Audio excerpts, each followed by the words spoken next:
ముఖ్యంగా ఇక్కడ ఇది ఇంకొక బలమైన స్టార్ కాస్టింగ్ చాలా బాగా చేశారు ఆయన.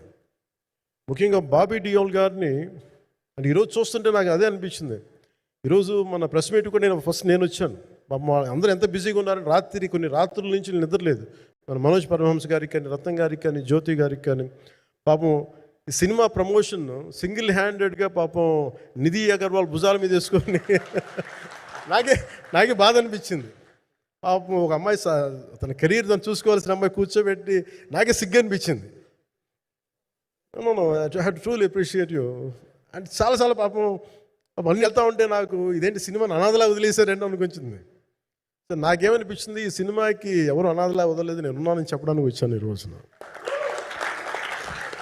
ఎందుకంటే నేను కోట్లాది మంది ప్రజలకి అండగా ఉండేవాడిని, దేశంలో ఉండే సమస్యలకి స్పందించేవాడిని. అలాంటిది తెలుగు సినిమాకి, నా సినిమాలకి మీకు తెలుసు గతంలో ఎన్నిసార్లు ఇబ్బందులు పెట్టారు. అదే మన ప్రభుత్వం అక్కడికి రాగానే వెంటనే సాధారణంగా హృదయ కవాటాలు తెరిచి మరి ఆహ్వానించాం. ఏమి కృతజ్ఞత కూడా ఆశించలేదు. అంత చిత్ర పరిశ్రమను అంత గుండెల్లోకి తీసుకుంటాం. అలాగే దీనికి సంబంధించి అలాంటిది నా సినిమాని నేను ఎందుకు వదిలేస్తాను?